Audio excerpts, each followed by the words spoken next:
There is such a divide going on in the world at the moment. You either believe one thing or you believe another thing. And it's very, very difficult at the moment to try to open your mind to see things from another person's point of view. Because we all have some form of judgment. We have a belief in our own mind, and that belief sticks. And it's quite difficult to open up that belief to see something from another person's point of view.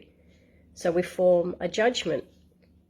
And to make ourselves feel good, we'll come up with a little narrative story in our mind that they're in the wrong and I'm in the right, and finding it very hard to open up the conscious mind to see both sides.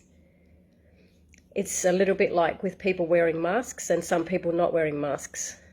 Some people believe it is safe for them to wear a mask. They may have done their research, and their research shows them that wearing a mask stops the germs from spreading, and it doesn't affect the respiratory system, so they feel safe wearing a mask. They feel like that's what they need to do for themselves. And then you have somebody else who believes the total opposite, and they believe that wearing a mask restricts their breathing and it's not helping in any way, and they're calling people that are wearing masks stupid. And but they can both be right. The thing is, like, what makes you so right and them so wrong? And the other way around. Like, that's just the ego. That is just purely the ego. If you're looking for something that you're interested in, you're always going to find your tribe. If you have a certain belief system about something, you will find other people that have the same belief system. And the more people you find with the same belief system, the more you believe it. Because, look, I'm looking at things this way, and I've found other people out there looking at it the same way, so it must be true. But what if you did some research into the tribe of people that think the exact opposite to you? What if you started researching about the exact opposite to your belief system and started listening to what they're saying, and then just understanding their perspective on why they're coming to that conclusion? So then you'll have your perspective, you'll have their perspective, and it just opens up your conscious mind. There will be less judgment because you'll understand what they're saying, you understand what you're seeing. And it can just be. It can just be. It doesn't have to be that you choose sides, because we're controlled by divinity, aren't we? Whenever there's a divide, there's a control. When I was married, I had 5 sons. So for 30 years, I was in a house with 6 males. So you can imagine what the topics around the lunchtime dinner table and nighttime tea table was always about. Tractors, trucks, utes, motorbikes, all the male toys. Was that interesting to me? Not in the slightest. I couldn't care less about a Chamberlain tractor or a John Deere tractor or a Kenworth truck or an Isuzu ute.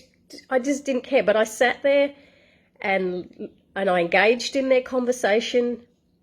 And I listened, and I learnt a lot. I've learnt a lot about vehicles that I would never have learnt otherwise. But the whole time the males in my family were having these discussions around tractors and trucks, and in my mind I was just sitting there doing my thing, doing my little meditation thing, and thinking of getting messages from guides. And did any of my 5 sons and my husband at the time, did any of them believe anything I was doing with the spiritual world? Not in the slightest. They had absolutely no idea what I was doing. They weren't in my head. They couldn't understand it. But did they tell me I was wrong for doing it? No. They just accepted that that's what Mum does. They're not interested in it. They're still not interested in it. If I tried to talk to one of my kids at home, if I tried to talk to them about a vision that I had during the day or something great that happened with spirit, they don't care. They don't want to listen. But do they call me crazy, or do they say that you're wrong for doing it? No, they just accept that's what mum does. And I accept that that's what they do. They buy and sell utes and do up cars and boats, and that's their thing. Do I stop them from doing that? Do I tell them they're crazy? No, that's their thing. You just let people be who they are. You don't have to convince them to be like you, and you don't have to judge them. There's one young boy that he comes here frequently with my sons, and he comes to visit. With the boys all hang around in the kitchen, and every single time this young boy comes to my house, his deceased grandfather's spirit comes with him. He doesn't know, he's never picked up that his grandfather's spirit's with him. Every single time he comes here, the boy will be standing over there in my kitchen, and the grandfather's spirit is over there near my fridge. I see it every time. And I can feel the grandfather is giving me messages, and he will say, tell this to, and I'm not going to say the boy's name, but he'll say, tell this to, I'll make up a name like Bob. So the grandfather will say, tell Bob, and I'll relay back to the grandfather, no, I'm not passing on messages, because his belief system will not believe me. And he says, but you can pass this message on. I'm like, no, I'm not doing it. Until he one day Bob turns around and says to me personally, have you got anything you could tell me, or I'm interested in knowing what you do. Until he says that, I'm not going to say anything. And I've told my son numerous times that Bob's grandfather comes here every time he comes, and my son said, what does the grandfather look like? And I've described what he looks like. I described what he did for a job. And my son said, yeah, that's how Bob describes his grandfather. Yeah, you've got the right person. He goes, why don't you tell Bob that he's here? And I said, because Bob's belief system will not accept what I'm seeing. And my son said, I think you're right, Mum, because Bob was grown up in a very, very religious belief system, and what you do is classed as witchcraft or evil or whatever they want to call it. So he said, you're right. He said he wouldn't accept what you were saying. Even if you had a loving message from his grandfather, he wouldn't accept it. And I said, I know. And I won't share it until he's ready. He'll be ready one day, but I'm not going to push my belief system onto him because I think I'm right. And I've done that with many people. I've sat with people and been friends with them for a really long time, and they've never ever really known what I do. Or I've given little snippets of things. I'll talk about little things that I think they're going to understand.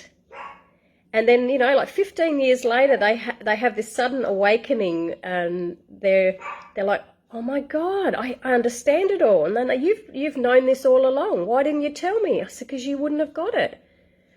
You wouldn't have understood it back then. I have to wait for you to come up to a certain level before you understand it. So there's no point in me judging you for where you're at. And it seems to be such a great divide at the moment. How about we all just accept people's belief systems for what they are at the moment? Be there for them if they awaken, if they change, if they open their mind to something else and they ask you your thoughts, share your thoughts. But this thing about getting on other people's websites or Facebook pages and getting angry that their belief system is so different to yours, and then having to write nasty comments, like that is such emotional immaturity, isn't it? Just leave it. Just scroll past it, or stop. Read what they're talking about. Listen and try to have a little bit of a different perspective. Open up your own mind. And then you can understand everything. And then you don't even need to have a judgment. So just something I wanted to talk about today. And I hope you have a fantastic Friday. I hope you're doing really well. If you're not in a good place mentally, I know it's a tough time. I did say the other day, between September the I saw September the 1st and September the 22nd, and there's a few things that I've been reading that have been unfolding, but there's a few actual banks in America that have sent emails out to people, because I've got a lot of American friends. The emails said that the banks would be closed between the 1st of September and the 21st of September, and they were going to have a 10-day blackout in the banks. So that could be what I was seeing with those dates. I don't think it's referring to anybody in Australia at this stage. That seemed to be what was happening in America, but slowly but surely things are starting to unfold, and there is light at the end of the tunnel. So just hang in there. Just hang in there. We'll be okay. And I'll talk to you soon.